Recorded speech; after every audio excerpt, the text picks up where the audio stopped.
આજના દિવસ માટે બાઇબલમાંથી વચન. માથેનું પુસ્તક અધ્યાય 10 વચન 27.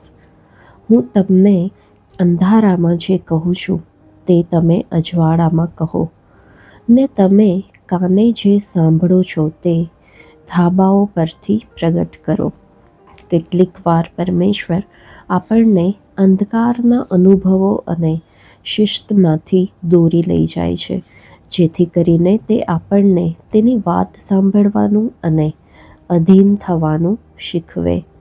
ગાનાર પક્ષીઓને અંધકારમાં ગાવાનું શીખવવામાં આવે છે, અને જ્યાં સુધી આપણે તેમને સાંભળવાનું શીખીએ નહીં ત્યાં સુધી પરમેશ્વર આપણને તેના હાથની છાયામાં સંતાડે છે.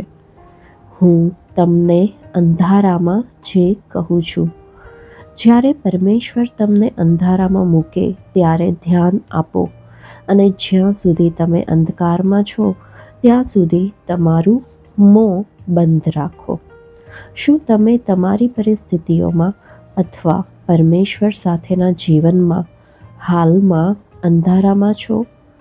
જો એમ છે તો શાંત રહો. જો અંધારામાં તમારું મોં ઉઘાડશો તો તમે ખોટી મનોદશામાં રહીને બોલશો, પરંતુ અંધકાર તે સાંભળવાનો યોગ્ય સમય છે. તેના સંબંધી અન્ય લોકો સાથે વાત ન કરશો.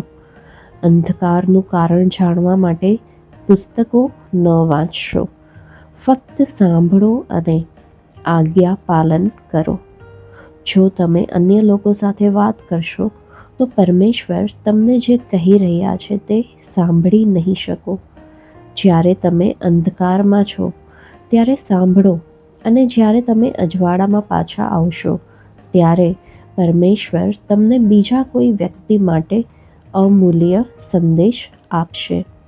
અંધકારના હરેક સમય પછી આપણે આનંદ અને શરમનો મિશ્ર અનુભવ કરીશું.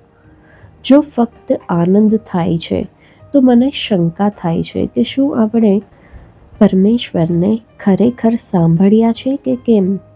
પરમેશ્વરને બોલતા સાંભળ્યા તે માટે આપણને આનંદ થવો જોઈએ, પરંતુ તેમને બોલતા સાંભળવા માટે આપણને આટલો બધો સમય લાગ્યો તે માટે શરમ લાગવી જોઈએ.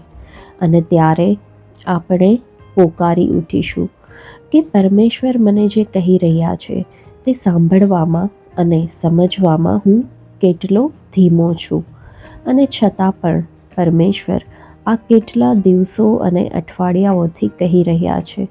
પરંતુ એકવાર જ્યારે તમે તેમને સાંભળી લો છો ત્યાર પછી તે તમને શર્મિંદગીનું દાન આપે છે, જે હૃદયમાં એક કોમળતા લાવે છે, જે હવેથી હંમેશા તમને પરમેશ્વરનું સાંભળવામાં મદદ કરશે.